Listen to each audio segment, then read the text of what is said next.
themselves, and also to tell us, of course, about this organization, the Korea-America Student Conference. And probably no better place to start than with the program manager. We'll start with you then, Sarah. Sure, thank you, Walter. So I am Sarah Sookyung Henriet. I am the program manager for the Korea-America Student Conference, KASC. KASC is operated by International Student Conferences, or ISC, a nonprofit organization located in Washington, D.C. We operate actually two programs, the Japan-America Student Conference, JASC, and KASC. Hi, my name is Bokyung. I'm the chair of Korea Executive Committee. I'm currently a student at Yonsei University, majoring in English Literature and Business. I participated in the 5th KASC last year, and I was selected as the chair of Korea Executive Committee, and I'm here as a chair. So KASC is a student-led leadership training program that, as Walter said, brings 25 Korean delegations and 25 American delegations together, and we learn, travel, and explore the world. Well, it really does sound like a very interesting program, and I understand that it's, I guess, relatively new, especially in comparison to the other part of the program. Maybe could you tell us a little bit about that, Sarah? When did this sort of get started with the Korean focus? And you can maybe even mention a little bit of the longer background as well. Sure. So as you said, it started all with the Japan-America Student Conference, JASC, and it actually has a long history. It started in 1934, led by Japanese students who really wanted to ease the tension between the U.S. and Japan, and took the initiative to start this conference. So on the JASC side, there's a long list of prominent alumni, business leaders, politicians, and so on. Actually, Henry Kissinger was a JASCer. How we started KASC is we saw a need to create a human network similar to JASC on the Korea side. Sure. And of course, there's this U.S.-Korea alliance that's very valuable and important. But we really needed to strengthen the human ties, this human network between the two countries. And that KASC was launched in 2008 with this grand vision. It's a small nonprofit, but we do have a big vision. Sure. As you may know already, and Bella can talk more about this, KASC is not a traditional exchange program in a sense that we don't swap students. It's not a study abroad program, but it's a month-long intense leadership training program that brings students from both countries together, and they get to explore issues together in a way that they have to negotiate, they have to come to an understanding. So it's very different from the traditional exchange program that people know of. Well, actually, I'm really glad that you brought that up, because that was indeed going to be my next question, so maybe I'll direct that then to Bella.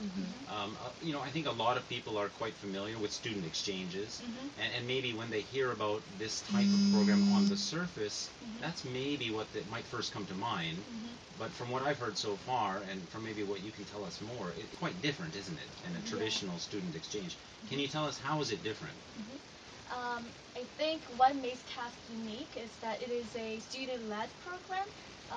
I know that there are lots of programs that university students can participate in, but the thing is that the program is shaped and organized by non-students. So when university students participating, they just follow what the other people design. However, for the KASC, it's a student-led program, so we can set the goals, and we design the program by our initiatives. So from the planning and recruitment, students do the task, and we implement the program. For this year, we aim to foster the diversity. So the theme is collaborate to converge an interlocking world.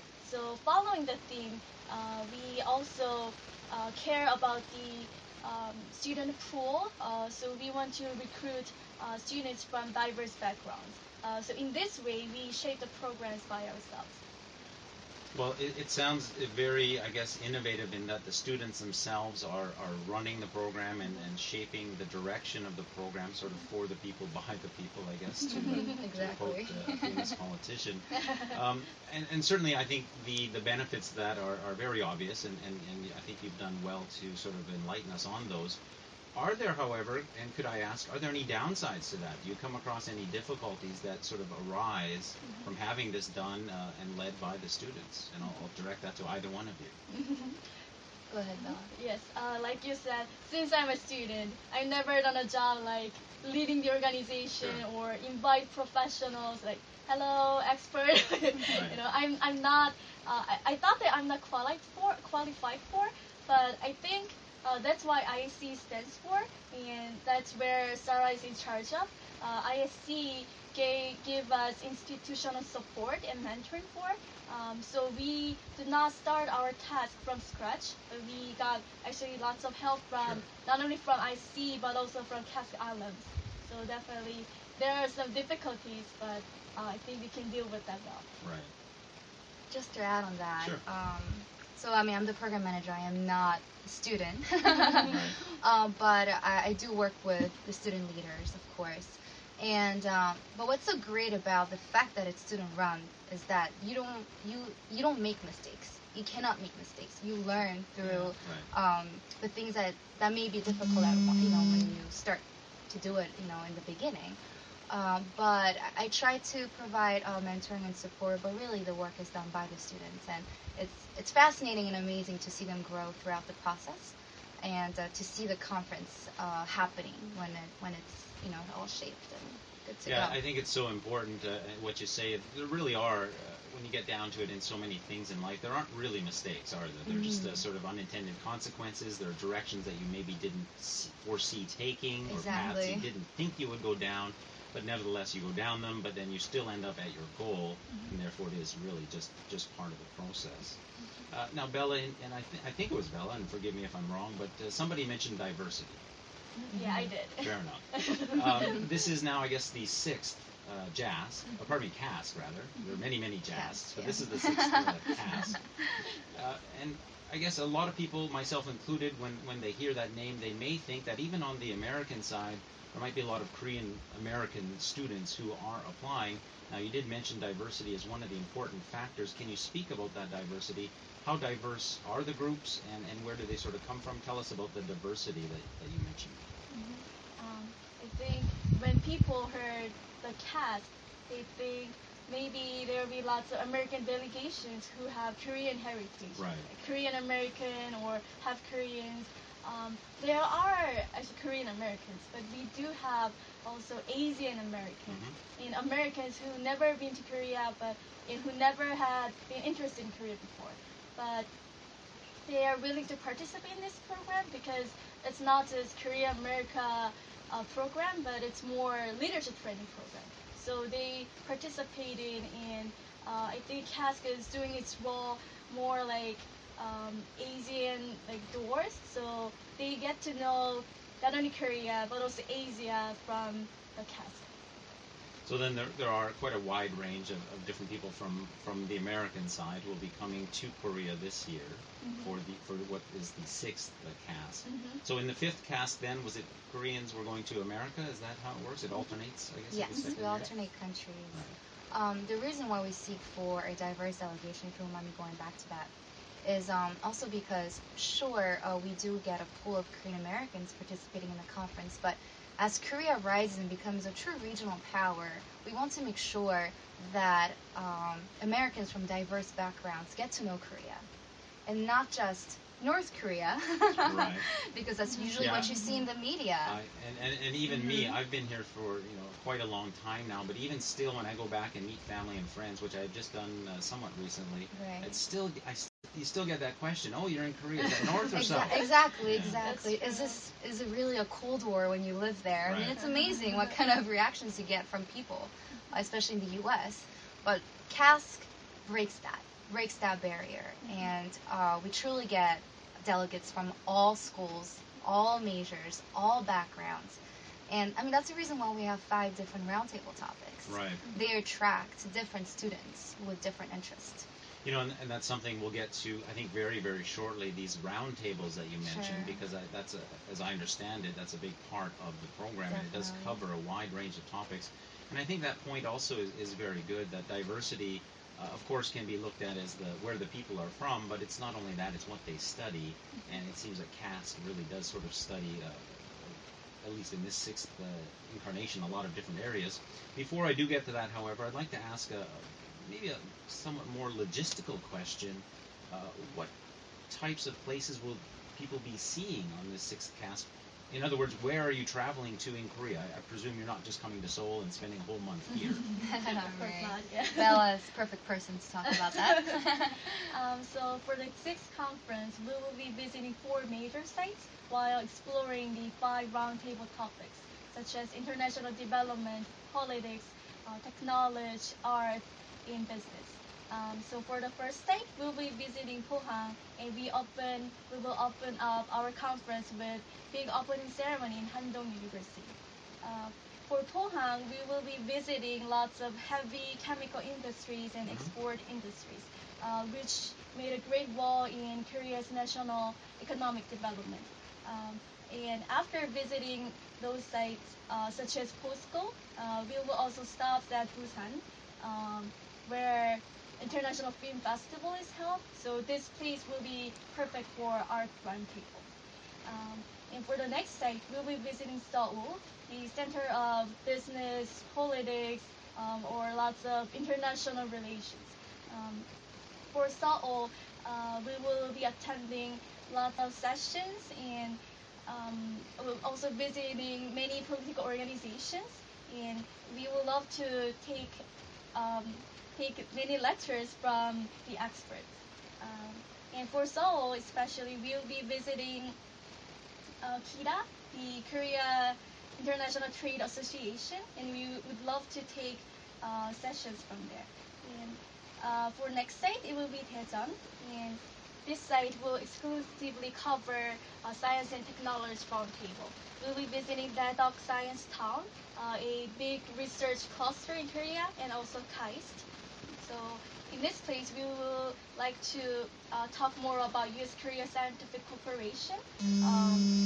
Since even U.S. played a big role in scientific history, but Korea economy and science is also booming. Sure. So it would be great to compare those industries together. For the last site, we will be visiting Jeju, and since Jeju it has really beautiful nature and it also has distinct culture.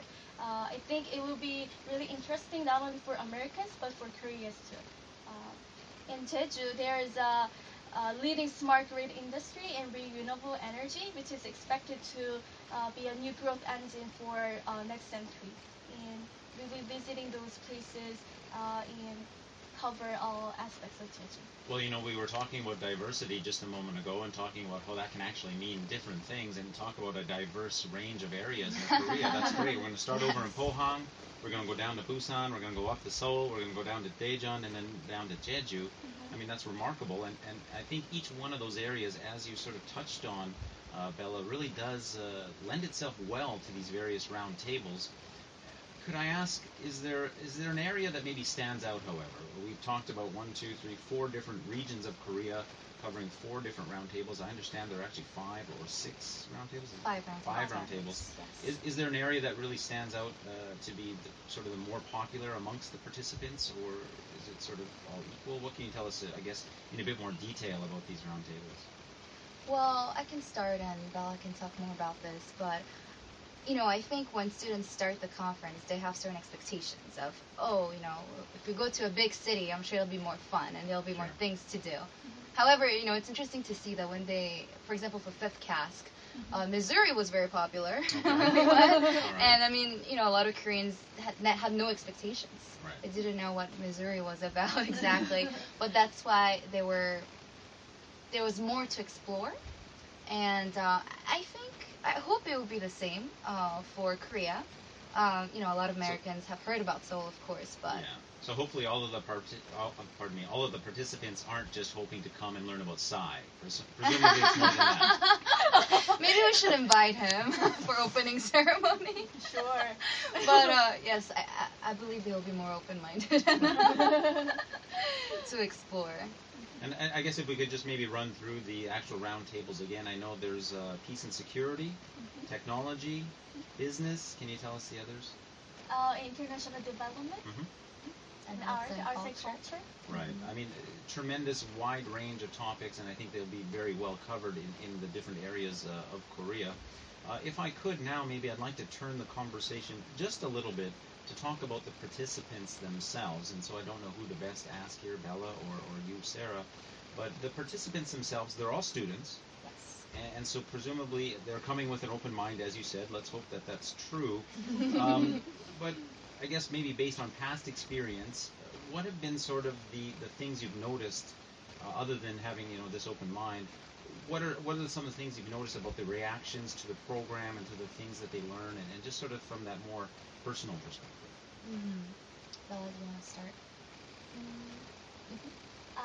You were a participant, as you said Yes, earlier, right. so I think you can In speak fifth well to KASC. this, perhaps from your own perspective, or even from the other members that you obviously spend a lot of time with. Maybe you can tell us a little bit about that. Sure. So from Korean perspective, what interests me a lot was that American delegation's active attitude.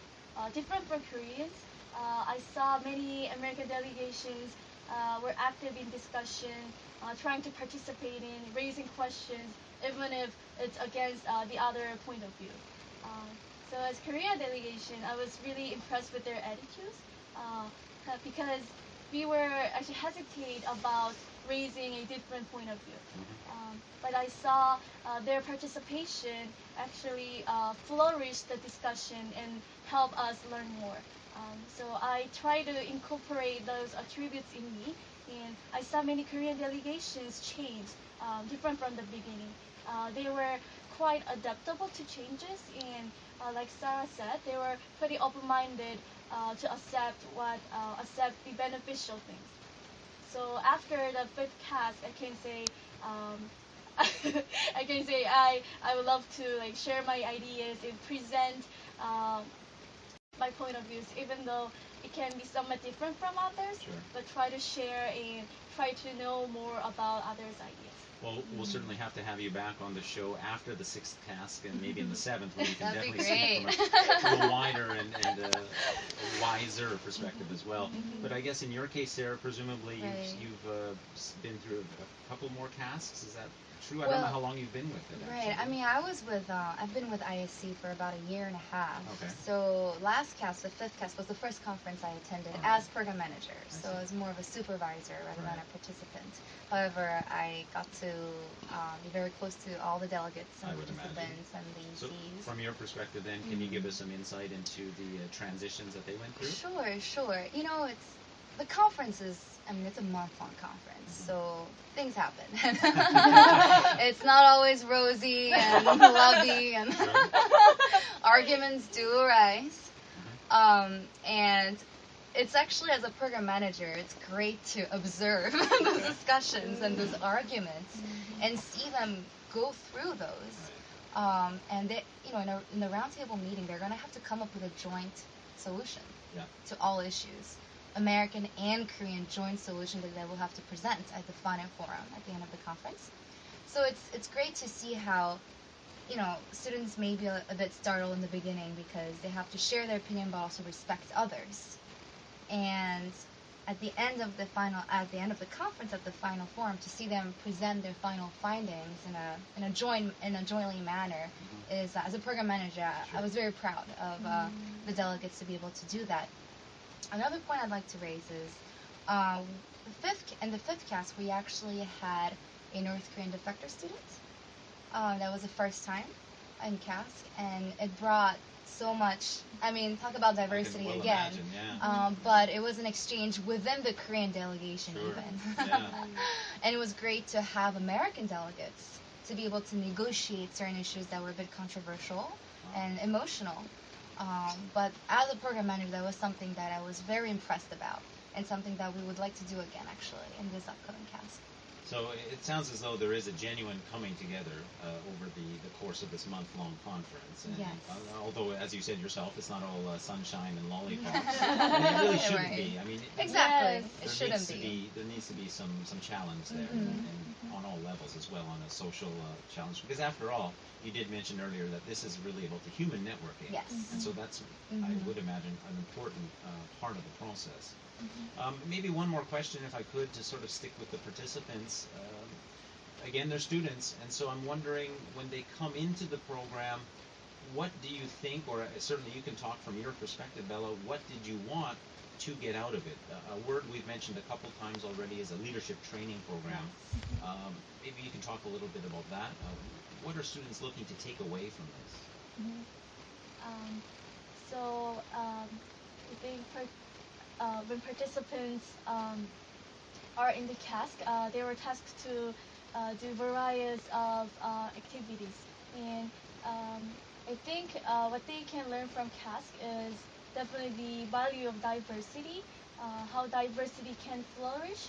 I had an experience that I thought that like my idea was really great, and I would like to like share with everyone. I was in the like social enterprise roundtable because I did research a lot, and I also major in business. So I thought that I should lead them.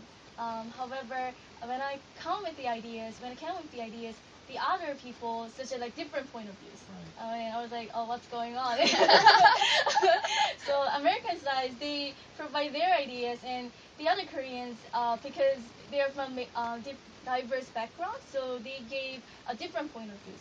However, I see how those ideas are organized and complemented each other, and the joint conclusion were actually better than my ideas. So I saw the cooperation working well, and I think it's really important to communicate with others and make cooperation. And definitely that's the quality for global leaders, and I hope the participant can learn from it. Yeah, it really is. It's that old saying, being more than the sum of the parts. It comes together to make something larger. And maybe, again, for a different perspective, I'll turn to you, Sarah. In your opinion, what are students looking to take away from it, and what indeed do they take away from this? Right. Well, diversity is definitely one thing that Bella mentioned, but networking. I mean, we live in a society in which we have to know people in many ways, right? I mean, in this globalized world, I think it's easier to connect with people now. I mean, media, internet, and all these social media tools. But the human network, again, that I like to focus on is to meet experts, but also, I mean, KASC also emphasizes on community service in the communities that we go explore. And we really try to value meeting people in person, hearing from them what their opinions are and what their experiences are, and share that with your American or Korean counterparts, and come up with a better conclusion, come up with a better solution for everyone, not just for your own self. And it's been amazing for me to observe that, and I think that's something that the students can definitely take out of. I think it's a very, very important lesson in this day and age, when you do mention all these social tools that we have that do help you get in touch with people. Right, that face-to-face. But that's just the surface level. Getting in touch with someone on Twitter or something is very different than getting to know them or learning from them. And so I think we have all these great tools for getting in touch with the people, but the skill of how to pull something out of them, out of that meeting, I think is a very important skill that obviously your organization and these conferences are teaching to young people. So it's going to be, I think, very useful for them. My last sort of line of questioning, as we do sort of come to the end of our time today, I'd like to take it back maybe a step, or 12 even, and talk in more general terms about U.S.-Korea relations. I think if you look broadly at them, you can say they're good. Of course, if you look at some discrete areas, you can maybe find problems, but that's not what we want to find today. Can you talk about U.S.-Korea relations in light of KASC, and really in what areas do they focus on primarily, and what areas do they maybe benefit the most? Like you said, U.S.-Korea is a vital strategic relationship, alliance. But I think U.S.-Korea relations is more based on government to government or business to business. And I think personal connections between Korean and American leaders can make the relationship, make the bilateral ties being more lasting. So students who participate in the KASC actually have great interest in Korean-American relations, and I think they are qualified for being a leader for next generation. And after the tie is built on, then when they become the leader, when the Korean and American two leaders met, even though the problem or the issues they're facing with is difficult, it's more like people to people, person to person, individual to individual, and I think that helps Korean and America issues being solved more easily. Right, so I guess there is still a wide range of areas where these skills can be applied, but the main thing is it's all about people. And that word really has popped up a lot today. I'll give the last word to you then, Sarah, as the program manager. What areas of Korea-U.S. relations do you think benefit most from these types of things? Right, I mean, I think Bella said it all already. I'm glad we share the same opinion here. But again, yes, I do think when there's a genuine understanding between two people of two different countries, business is better, politics work better, all types of negotiations just work better in general when you have that genuine, when you care about that country or that person in a personal but also professional manner. One thing that what I've learned working as a program manager is again this value of human network that I've mentioned many times, and that's so crucial in advancing both countries. It really is, because as you said, when that's there, when that's a solid and strong foundation, all the other aspects of it, of the relationship benefit as well. So certainly we hope to have a great success in this, the 6th KASC, and in future KASCs as well, and overall as this organization, ISC as well. It's tremendous work that you're doing, and we hope that we help to get the message out for you. We are still receiving applications. I was just going to say, deadline is March 1st. Right? So people can still get involved. Everyone is invited to apply. You can just go online at dc.org. It's an online application. It's very easy. Few recommendation letters. Yeah. We don't really look at grades, so don't worry. Well, again, it's about people, right? But exactly, it's about people, not the grades. Open-minded people. Well, there's still time then to get involved. March 1st is the deadline for applications. They can go online, iscdc.org to find out more. Thank you so much for your time, ladies. Thank you so much, Walter. And we've been speaking with Sarah Sookyung Henriet, the program manager, and Bella Bokyung Kim, the chair of the Korea Executive Committee.